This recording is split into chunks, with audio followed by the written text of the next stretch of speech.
Hi, everybody. This is Anthony Torres, a campaign strategist with the Sierra Club's Living Economy program. Today, we are discussing the high stakes in our fight against Trump's NAFTA 2.0. We are going to just give about 3 minutes for other folks to join, and we will be recording this webinar as well. So just hold tight for a couple minutes.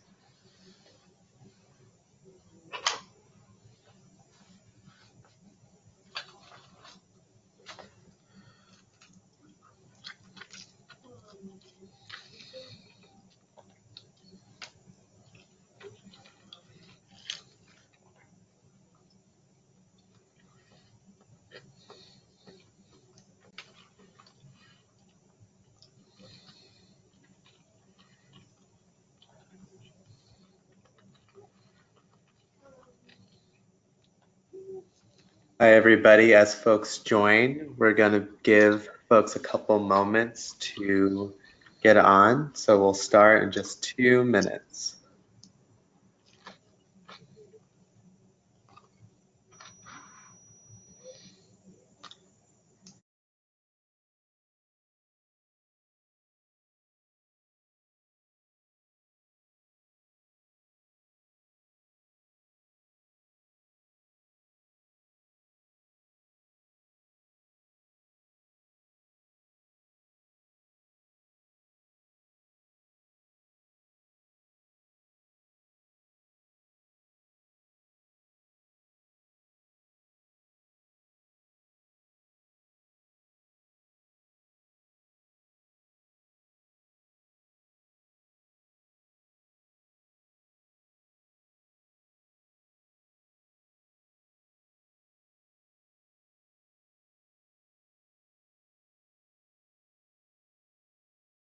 Hi, everybody. One last time, we're going to get started in about a minute. Thanks for joining. Hold tight.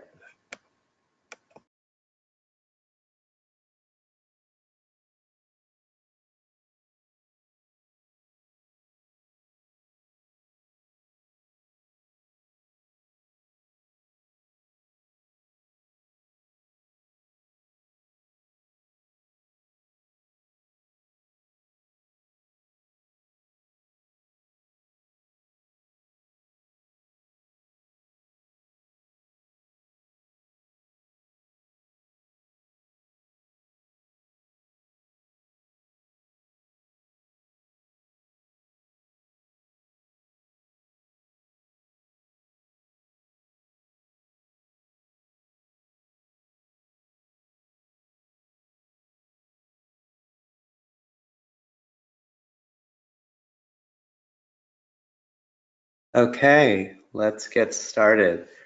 Hi, everybody. Thank you for joining our webinar on the high stakes against Trump's NAFTA 2.0. I'm Anthony Torres. I work at the Sierra Club in our Living Economy program. And our main panelist today will be Ben Beachy, the director of our Living Economy program. The format of this webinar is going to be about half the time we're going to give to Ben to present to us our findings on what is in Trump's NAFTA 2.0, some of the background on this issue, and the urgency of this fight. I do want to recognize it continues to be a really scary week on many fronts for our country. And so I really appreciate all of you joining, and we really hope to inform you of what's at stake in this trade deal fight that is going to happen from the elections onward and into the next Congress in early 2019. And we wanted to take this time to inform our volunteers, our partners, our staff of what our plans are here in the Living Economy program. So the second half of this webinar will be reserved for questions. And so if you have any questions, please share them in the chat. And during the Q&A, you can hit the hand raise so we can make sure we are giving everybody the opportunity to speak. So from here, I'll pass it on to Ben, who will be starting the presentation.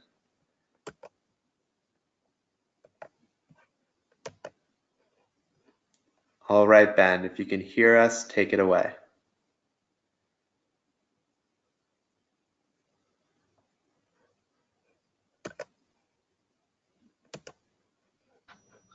Hey, Ben, are you there? Can you hear me okay? Yes. Perfect. All right. Cool. Thanks everyone for jumping on. I'm gonna share my screen to get this PowerPoint slid up. All right. Can you see my screen? Yes. Perfect. So yeah, as Anthony mentioned, there is a lot going on right now. So thank you all for jumping on. There's a lot at stake for many of our communities, for our country right now. And I think that, it's we actually have to look at NAFTA as one more thing that is really at stake. For communities across North America, the stakes are not really hypothetical.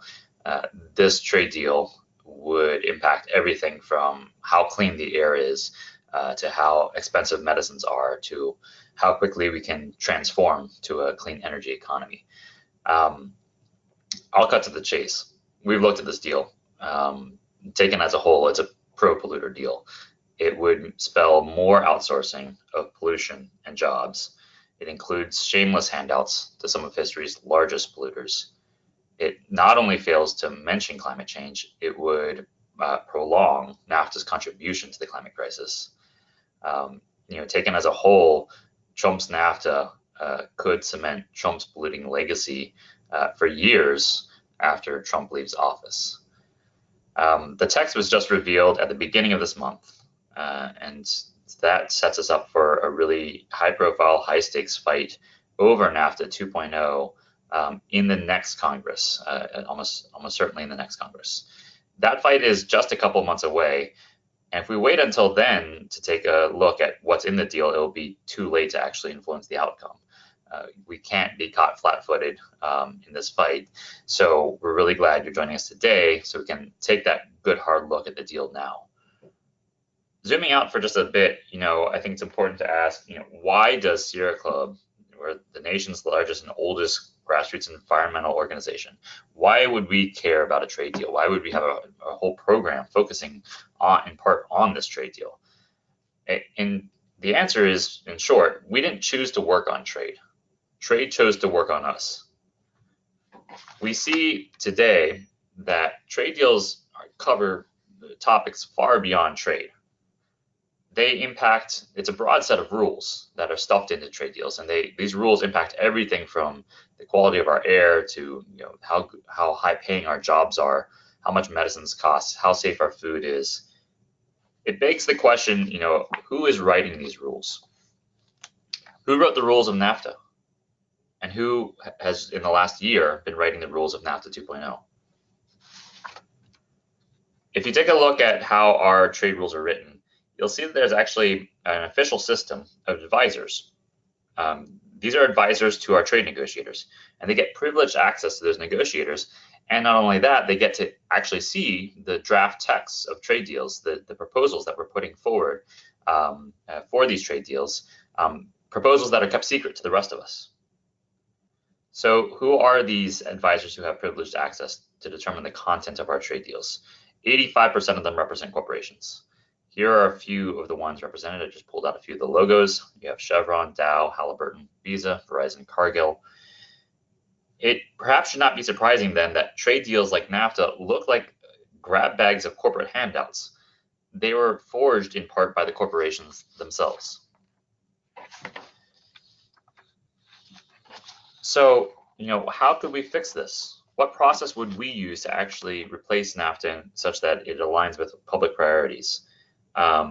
We've called all along for NAFTA and all trade agreements to be crafted just like any other policies through an open and democratic process. That means, we, the people, we, the public, should be able to give input on what proposals are put forward in our name. We should be able to see the text so that we can help actually shape what's in the deal. Is that how the negotiation for NAFTA 2.0, which took place over the last year, is that how it went? No, in short. It's been a repeat of the same closed-door process that produced NAFTA in the first place, with the public shut out and corporate polluters invited in. Here on the screen is the Energy Committee. This is the group of people of advisors that were charged with helping to craft the U.S. energy proposals for NAFTA 2.0. Energy, as you may know, has something to do with environmental protection. But do you see any environmental groups here? There aren't any, clearly. Instead, you've got Chevron Corporation, the largest climate polluter in history. You have the American Petroleum Institute, representing big oil and gas, Halliburton, which pioneered the method of fracking, the National Mining Association, which represents big coal. These are the people who got to decide whether NAFTA 2.0 should support fossil fuel dependency or a clean energy economy. You can guess which way they leaned. But what if we, the public, could actually help write the rules of trade agreements? What would those rules look like? We don't have to guess. We're not starting from scratch here. Over the years, there have been multiple detailed proposals for what should replace NAFTA and other trade deals. Sierra Club, for example, put out just a couple of years ago what a new climate-friendly approach to trade would look like. Workers have done the same for what a worker-friendly trade agreement model would look like. So have family farmers and consumers. There's a common thread that runs through all of these proposals. It's replace the corporate protections that are in our current trade deals with protections for people and planet. So if you apply that mantra of trade for people and planet to NAFTA, what should we be replacing in NAFTA? Before the negotiations for NAFTA 2.0 began, a bunch of environmental organizations, including Sierra Club, put out some goals for what NAFTA renegotiations should try to achieve, how they should fix the problems in NAFTA. This past May, it became pretty apparent that the negotiations were not even attempting to achieve our goals. And so we decided to get together with other environmental groups, those that you see pictured at the top of your screen, and put out a joint statement with our baseline environmental criteria for the deal. This was not a gold standard for how we would design an environmentally perfect trade deal. This is much, much simpler than that. This was just simply a minimum set of changes that must be made to NAFTA to curb the deal's 25 years of damage to North America's communities. So a minimum baseline. Collectively, we made clear that most of the environmental community will oppose NAFTA 2.0 if, like NAFTA 1.0, it, on the whole, threatens our air, water, climate, and communities. We spelled out specifically what changes must be made to meet our minimum baseline, and they boiled down to basically 3 essential fixes to NAFTA that I'll highlight. So I'm going to go through each of the 3 right now, and in each one, I'll name, the problem that NAFTA presents, the solution that we've been campaigning for, and what we actually see in the NAFTA 2.0 text. So the first fix that we called for was to stop one of NAFTA's major problems, which is that it encourages the outsourcing of pollution and jobs by making it easier for corporations in the US to simply move to Mexico, where many environmental standards are weaker. This is the fundamental inequity at the heart of NAFTA and many trade deals. They offer protections to corporations that cross borders without requiring cross-border protections of workers and the environment. They give corporations special rights to cross borders without saying that on both sides of that border, there must be respect for people and planet. The fix, of course, is strong, binding environmental and labor standards on both sides of that border.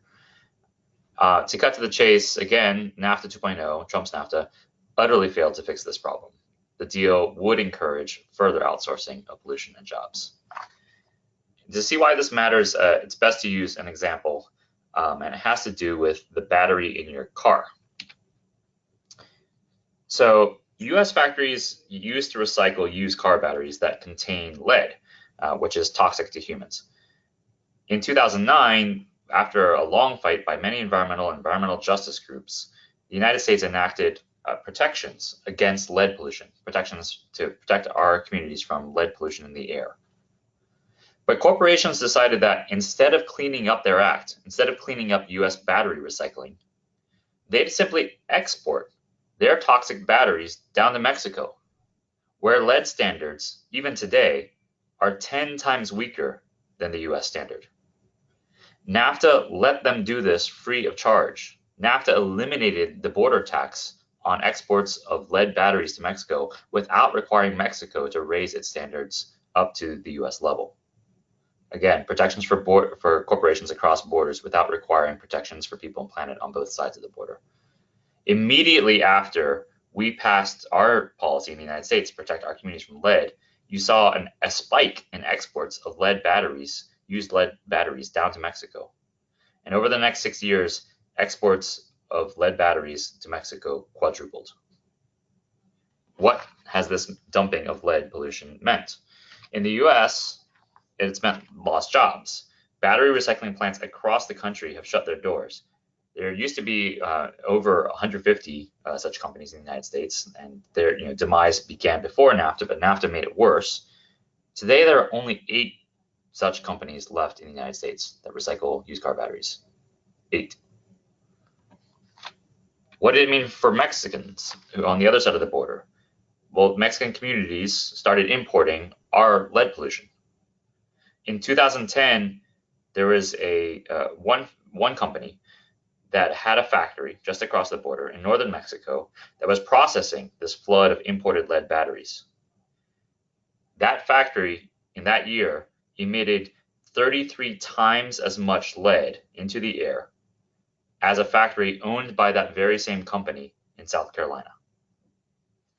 That shows you the disparity that these corporations were able to take advantage of. For the communities who have to live near these factories in northern Mexico, there have been increasing reports of learning disabilities, kidney damage, all the hallmark symptoms of lead poisoning. Recent studies have found that this boom in lead battery imports from the US is causing infants and children in northern Mexico to be underweight with high levels of lead in their blood. So when we talk about the race to the bottom that NAFTA encourages, this is not a hypothetical race. Children in northern Mexico today literally have elevated levels of lead in their blood because of the race to the bottom that NAFTA has enabled. And this shows you just how backwards Donald Trump is on trade. Trump likes to say that trade is all about the US versus Mexico. He likes to drum it up as part of his xenophobic rhetoric. Well, who has won under NAFTA, the US or Mexico? In the US, just to use this one example, we lost jobs. Workers were lost out. In Mexico, communities started importing our lead pollution. Communities on both sides of the border have been hurt by NAFTA so that a few CEOs could save a buck. And this is what Trump gets so wrong about trade. It is not about the US versus Mexico. It's about corporations versus the rest of us. And it's not just lead pollution that has gotten outsourced in this race to the bottom, enabled by NAFTA. It's also climate pollution. Just last month, there was a New York Times article that came out discussing a new report, which found that the US is by far the world's largest outsourcer of climate pollution. Corporations have been evading our hard-fought clean energy policies in the US by doing the same thing that they did with lead, taking advantage of trade deals to shift their climate pollution to countries with weaker standards. And that includes Mexico. The report shows that after over 2 decades of NAFTA, we're importing from Mexico goods that used to be made here, but that are now made in Mexico with higher climate pollution. This is a climate pollution loophole, and it produces the same result as we saw with lead. Lost jobs in the US, other countries import our pollution, and our hard-fought climate protections are undercut. I mean, if we pass policies to restrict climate pollution in Michigan, it doesn't matter much if the corporations can just shift their climate pollution to Monterey.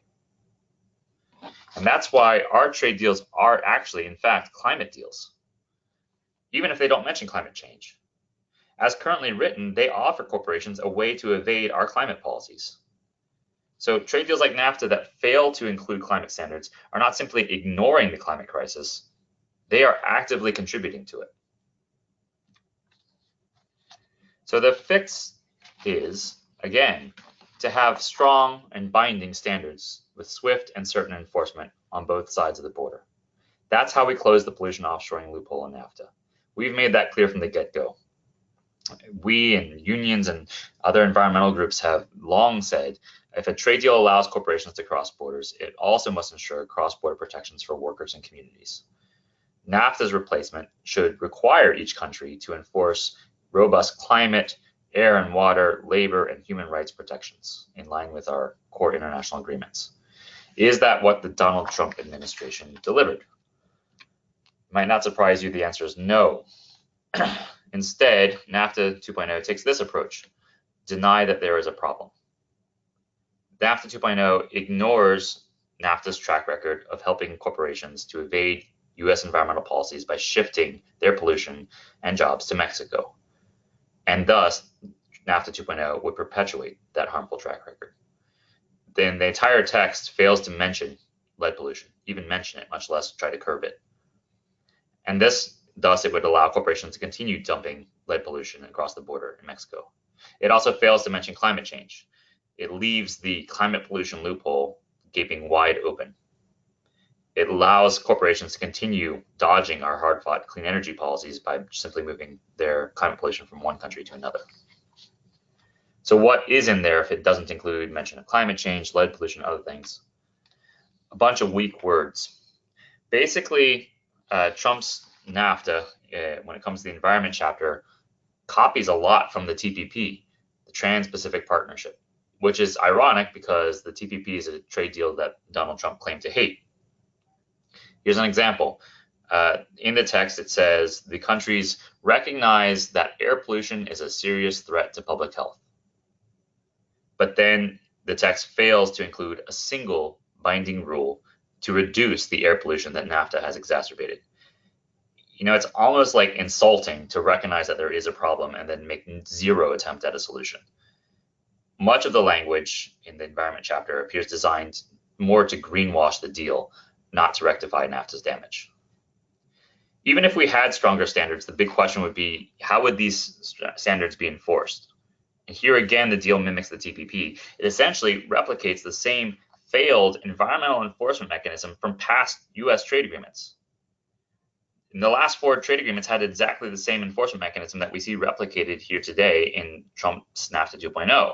But not once has the US actually used this mechanism in past trade deals to bring a case against a US trade partner for environmental abuses, despite the fact that there are widely documented violations.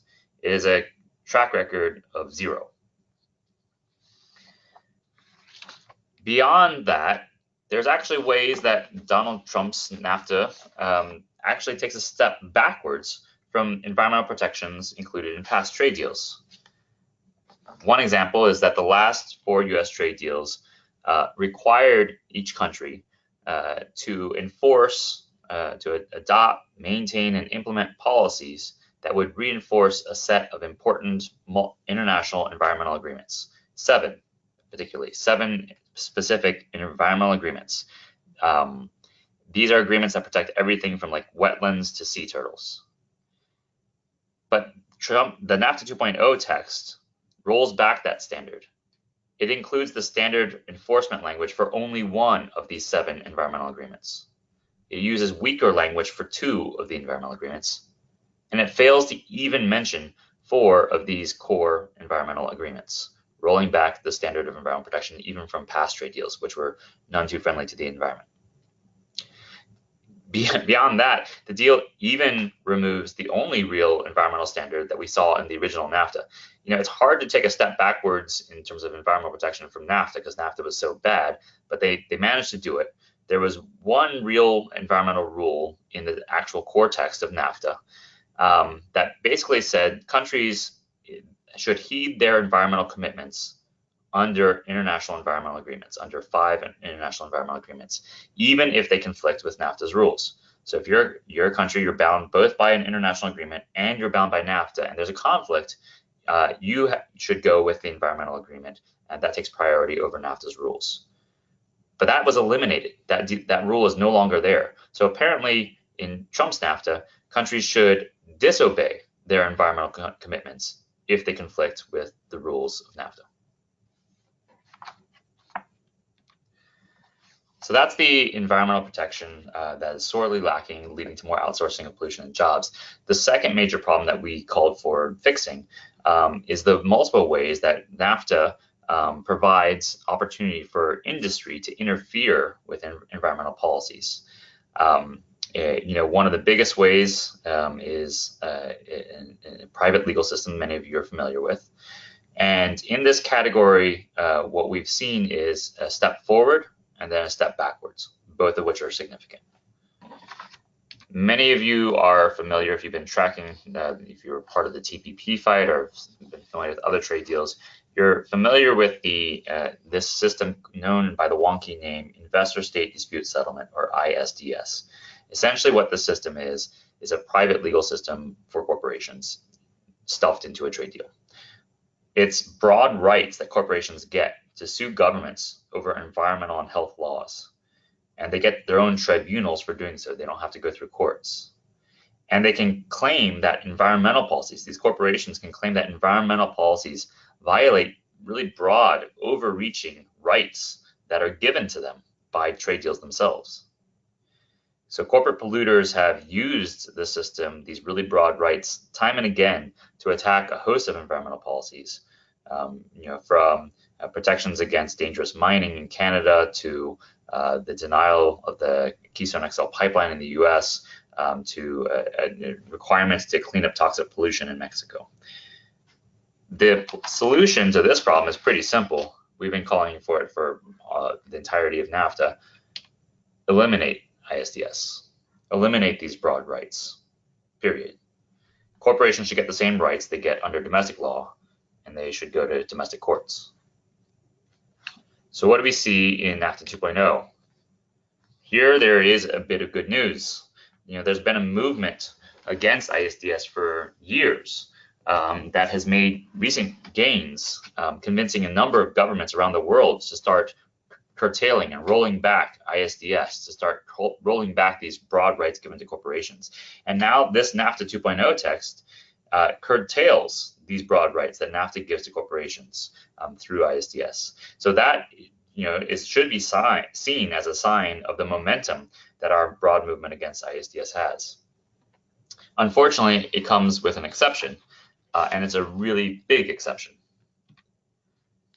NAFTA 2.0 essentially says, we're going to curtail the broad NAFTA rights that corporations have used to attack environmental protections, except for one group of corporations, which happens to include the largest corporate polluters in history, U.S. oil and gas corporations. They still get those rights. U.S. oil and gas corporations doing business in Mexico would have access to the same broad rights that they have repeatedly used to attack air, water, and climate protections. That includes Chevron and Texaco. Chevron and ExxonMobil, which happen to be the #1 and #2 climate polluters in the world. Both of them have offshore drilling contracts in Mexico, and so both of them would be protected. It's not only that they're some of the biggest climate polluters in the world, but they also are big users of this ISDS system. They're repeat offenders. They have taken advantage of broad rights under ISDS, under trade deals, to successfully attack environmental policies from Canada to Ecuador. And now they would be able to continue attacking environmental policies in Mexico because Trump's NAFTA grants them the right to continue using these broad rights. It's also, by the way, not just these two companies. It's not just Chevron and ExxonMobil. It's any corporation going forward that at any point in the future would sign a government contract in Mexico for anything from offshore drilling to fracking to oil and gas pipelines to refining to any other polluting activities.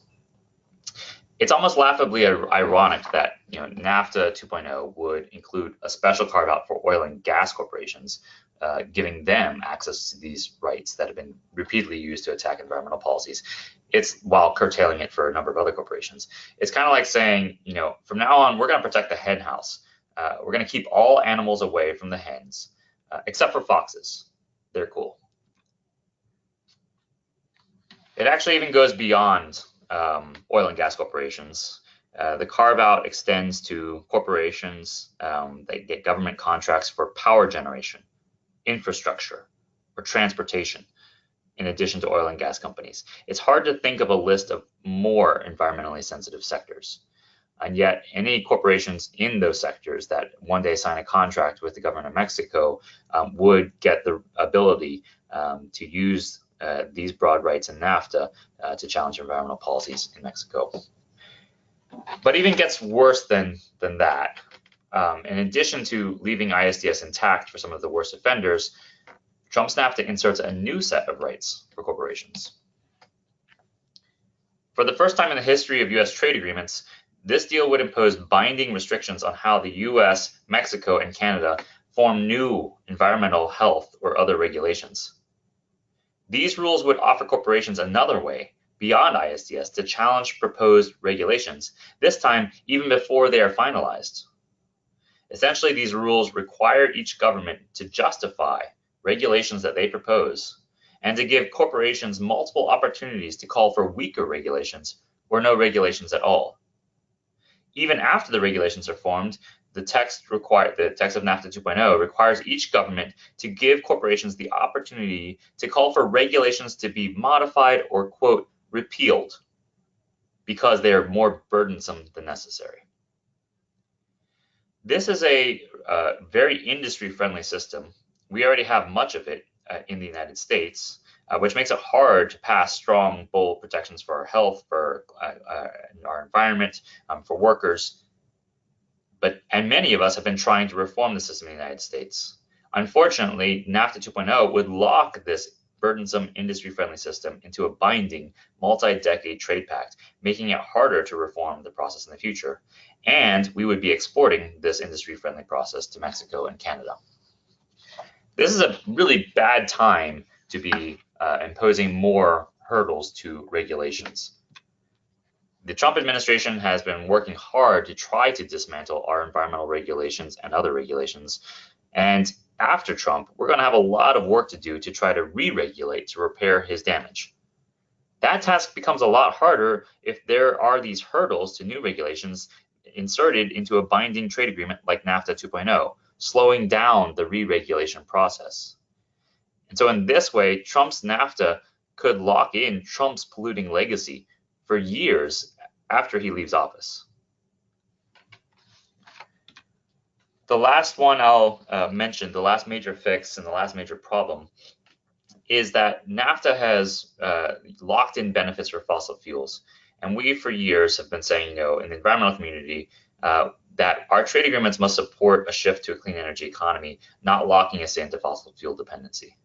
We cannot shift to a clean energy future if a corporate trade deal tethers us to the fossil fuel past.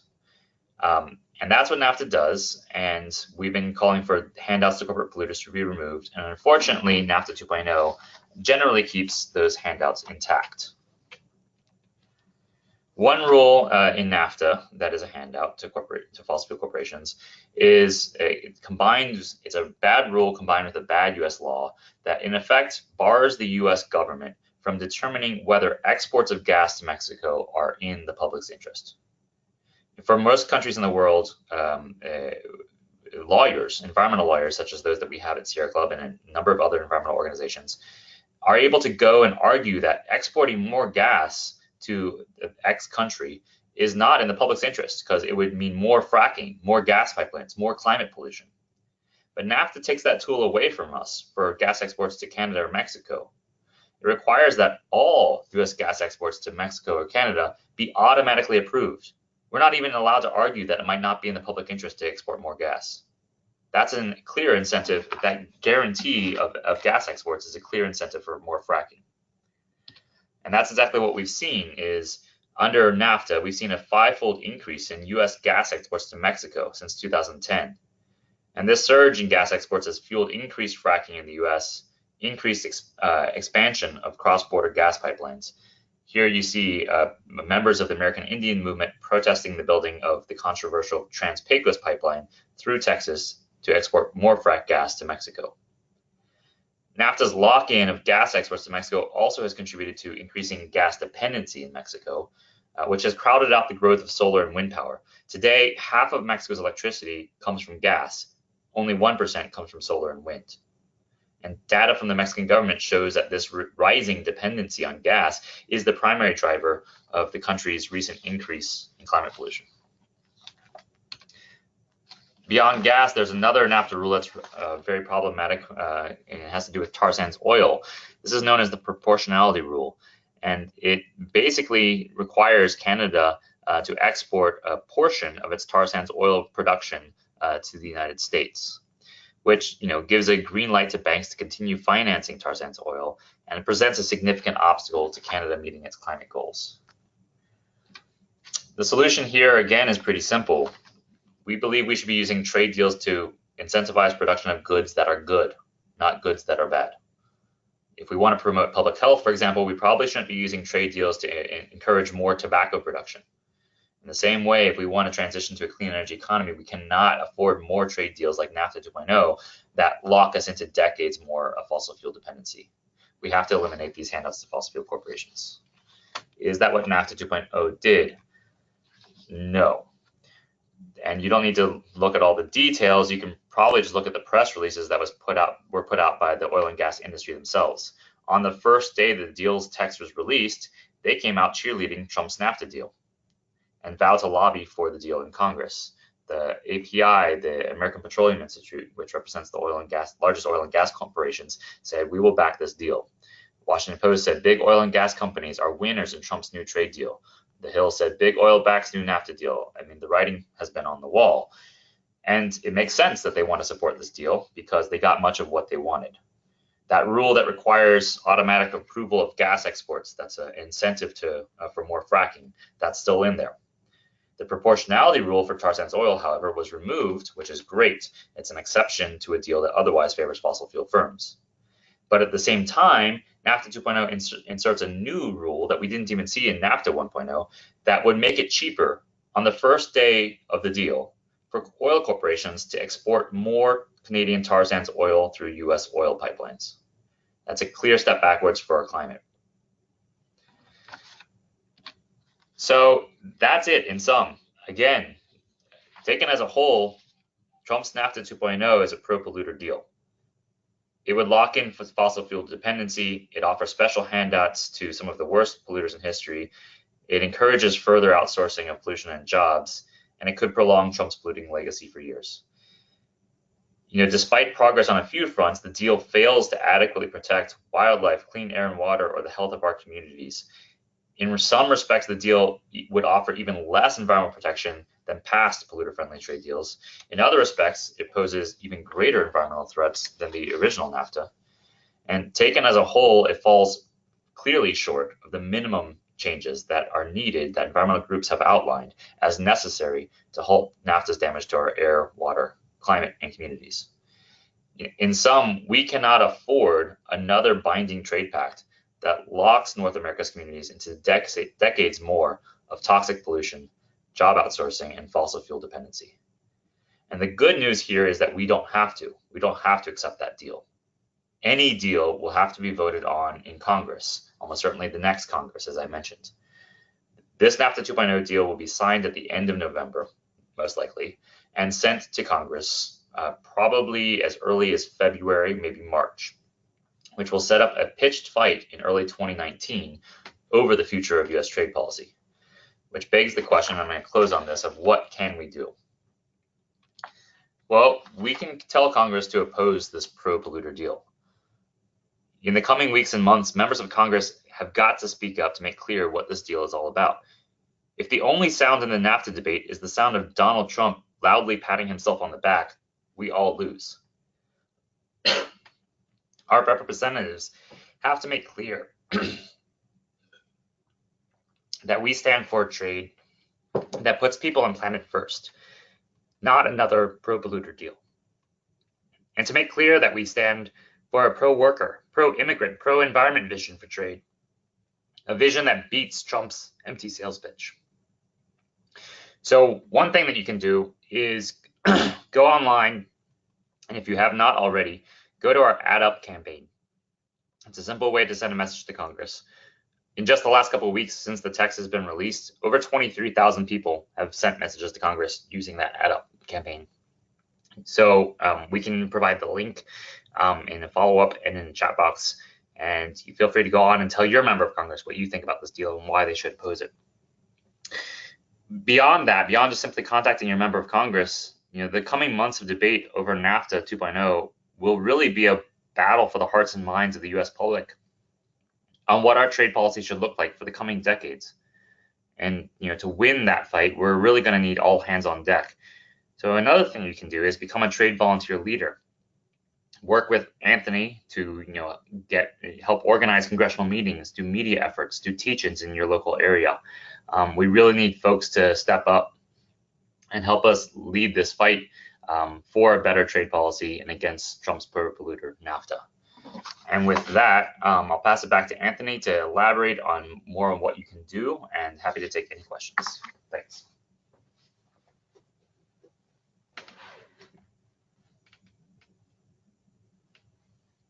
Thank you, Ben, and I really appreciate that presentation and especially that call to action at the end. So, folks, this is really going to be a post-election and early 2019 fight. So what we do right now is really important to, of course, given all the many issues in the election right now, it can be very potent for all of you to reach out to your member of Congress, reaching out to candidates and others and let them know your position on and high standard for what has to replace NAFTA and your opposition to this, the Trump's NAFTA vision. And so I want to open it up to questions. Please chat your questions or raise your hand, and click the question box on your dashboard, so we'll get to you. But you can all reach out to me, anthony.torres@sierraclub.org, if you'd like to be a volunteer leader with us. Our volunteer leaders are going to be those who work with our staff team to coordinate meetings with members of Congress, to coordinate actions, to talk about deeper strategy. And so please reach out to me and follow our work, which will be making sure Congress knows that we will not accept a NAFTA that pits our environment against the needs of some corporations, and that these handouts will not be allowed to be at the detriment of our climate or our communities. And so, looking at the dashboard, I see a question from Selden. Selden, I'll unmute you for your question, and then please also share, Selden, if you are able to offer how it's been for you to be a volunteer leader with us and what you've been working on already in the fight against this latest Trump's NAFTA. So here, you're on. Oh, hi, everyone. Yeah, thanks, Anthony. I didn't realize I could speak into this instead of typing, but that's great. Yeah, so regarding my work as a volunteer, yeah, I've been working on trade issues, I don't know, for 3 or 4 years with Sierra Club, and also through my climate group in Seattle, 350 Seattle.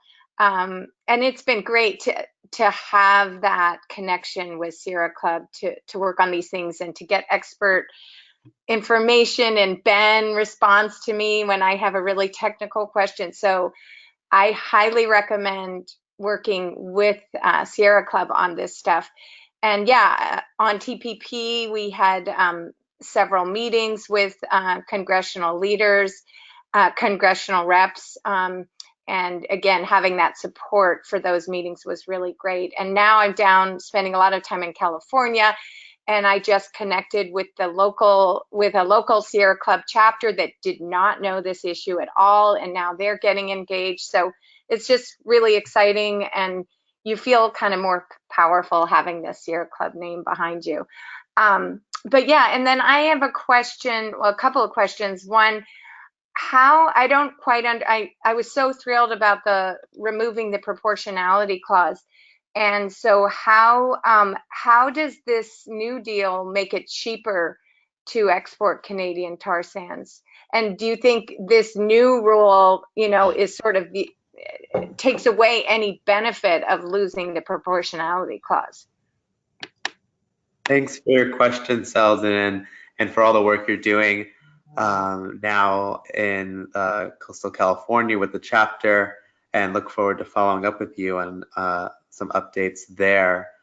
And for those who can see the chat, you can see our add up action for where you can tell your member of Congress right now to oppose Trump's NAFTA. So please head there to the chat. I'll pass it to Ben, though, to answer your first question. Yeah, it's a great question, Selden. And given time, I had to gloss over that a little bit. It has to do with a fun word called diluent. Basically, if you want to, tar sands oil is a very thick stuff, and it's hard to export a lot of it very quickly through pipelines. And so if you're an oil corporation based in Alberta, say, and you want to export more to the US, or if you're a US refinery corporation, I don't know, a US oil or gas corporation, and you wanted to import more from Canada, you want to add diluent to the tar sands oil so you can export more of it more quickly and thus more cheaply. However, under NAFTA 1.0, if you added a bunch of diluent from it that was imported from some other country, you would be subject, your tar sands oil would be subject to tariffs, to taxes at the border. It would make it more expensive. And thus, you probably, to avoid those tariffs, those taxes, you would not put diluent in there, meaning a lesser amount of tar sands oil going across the border through pipelines into the United States. Under NAFTA 2.0, the oil and gas industry, American Petroleum Institute, specifically asked that there be an exception, that they allow for oil corporations to put more of this stuff, these chemicals, diluents, into the tar sands oil and still get tariff-free access to export that tar sands oil from Canada to the United States under NAFTA. And they got that. They got exactly what they asked for.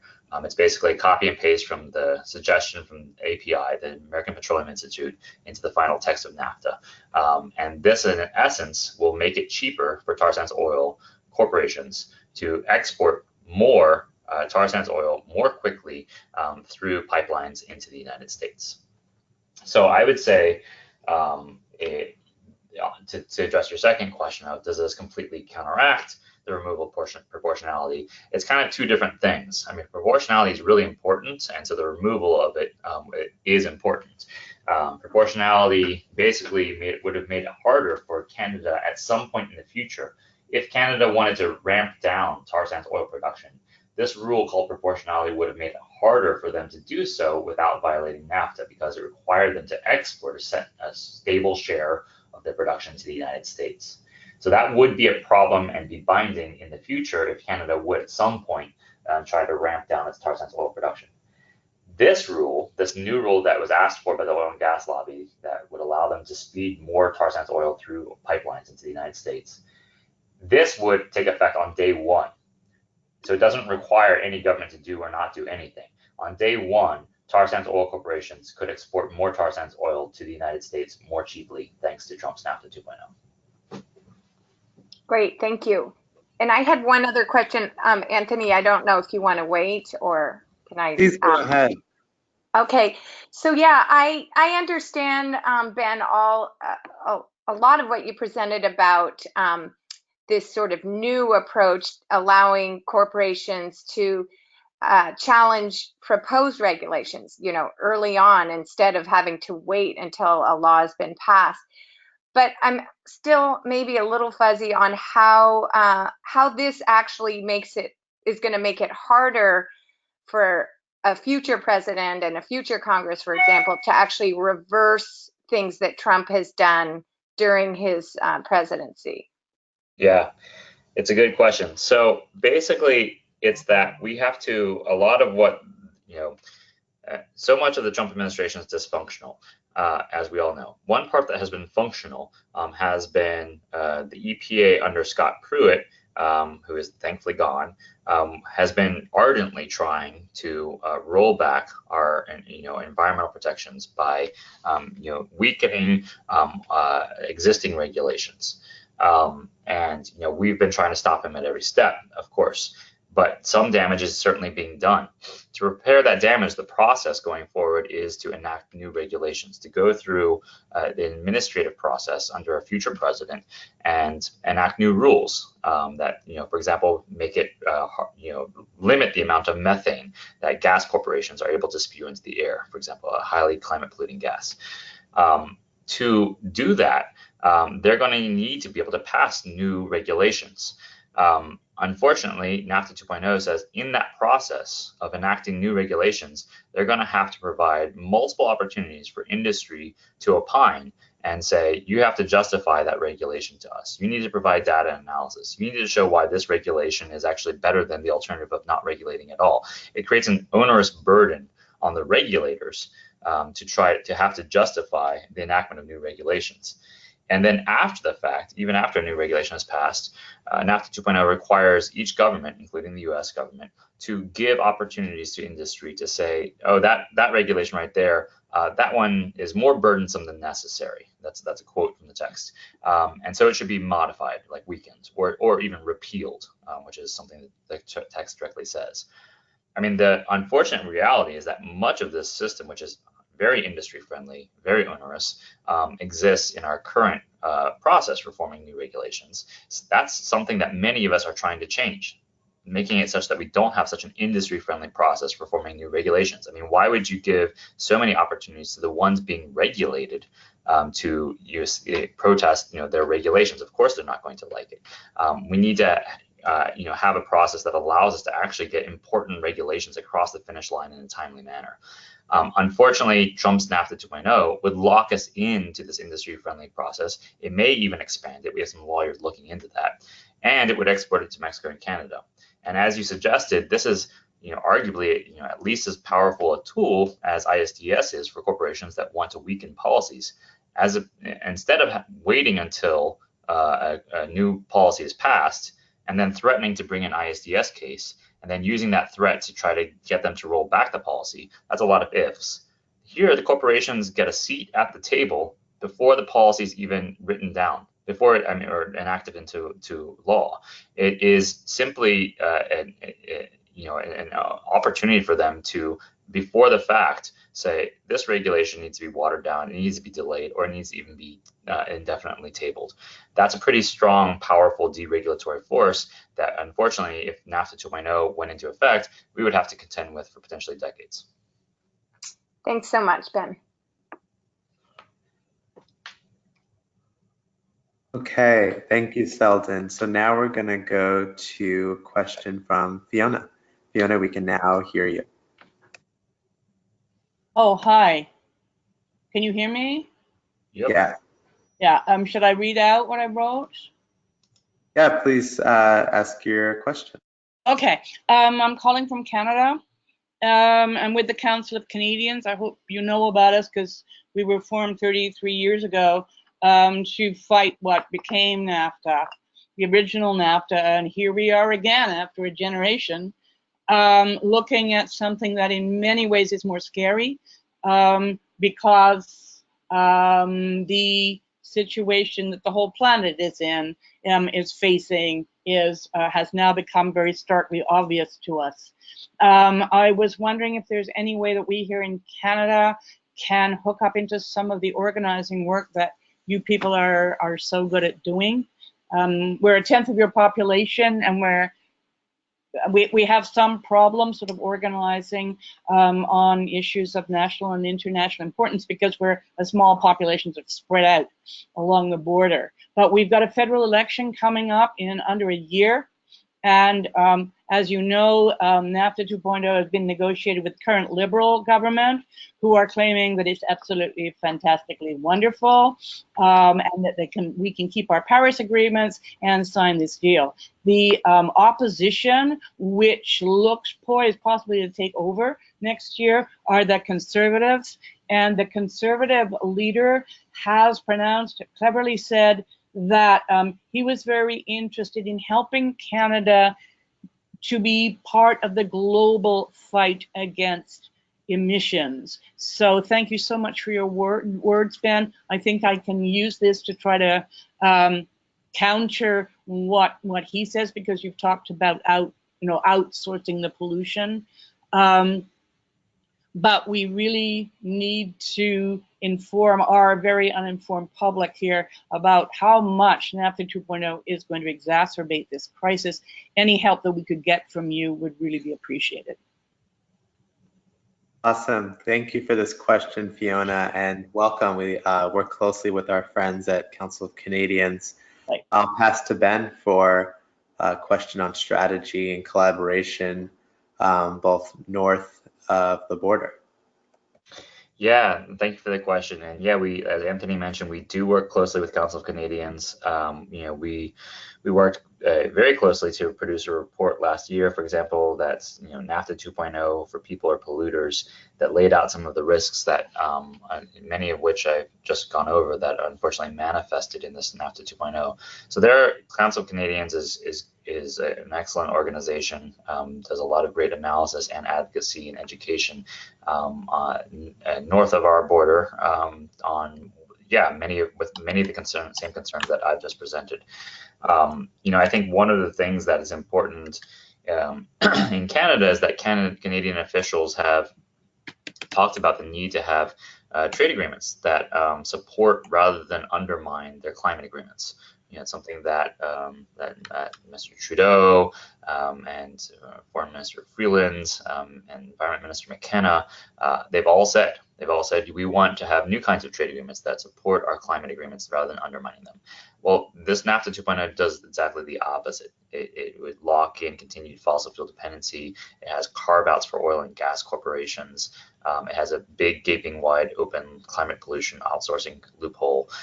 It is a fundamentally anti-climate agreement. So it's hard to justify. It's hard to put side by side a statement that we want our trade agreements to align with our climate objectives, and this trumps NAFTA 2.0. So I think that's a message that needs to get out more. And I know the Council of Canadians has been doing a lot, writing a lot of good op-eds and otherwise getting word out that this is not a climate-friendly deal. And so I think just continuing to push on that in Canada to influence the narrative about what this deal is actually about. And what really is actually inside of it is going to be critical. As you mentioned, doing education is important because there's a lot of things that are very important to be focusing on right now. And I wish we did not have this fight before us in the coming months, but unfortunately we do. So we do need to pay some attention to this and educate folks on what's really in the deal and how it would be a fundamentally step backwards for climate protection. Thanks very much. Thank you for the question, Fiona. We'll now go to Hillary and Russell. We'll start with you, Hillary, if you could briefly ask your question, and then followed by Russell. We just have a couple of minutes left, and Ben, if you could answer both of their questions after they've shared. Sure. Hillary, you're on. Hi, I'm Hillary. I'm with the Washington Fair Trade Coalition in Washington State. I think, and I don't know if it's, and maybe I should preface with maybe I missed this because I did have to step away for a second, but I heard somewhere, and I don't know if it's from Sierra Club or 350 or Friends of the Earth, that there's some kind of environmental ratchet clause on regulations or something, and I was wondering if you know anything else about that because I only heard it once and I haven't heard any more information about it. Thanks, Hillary, and then we'll take the question from Russell. You're on.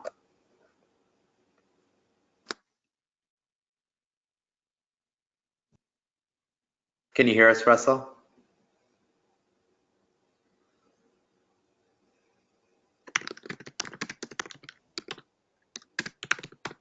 You're off mute, Russell. You can also chat the question. But Ben, you want to take a answer at Hillary's, and then we'll wrap up. Sure. So yeah, there's a ratchet mechanism. It's what it sounds like. It's that you can take regulations one way but not the other. You can basically decrease regulations but not increase them. Is the short end of it.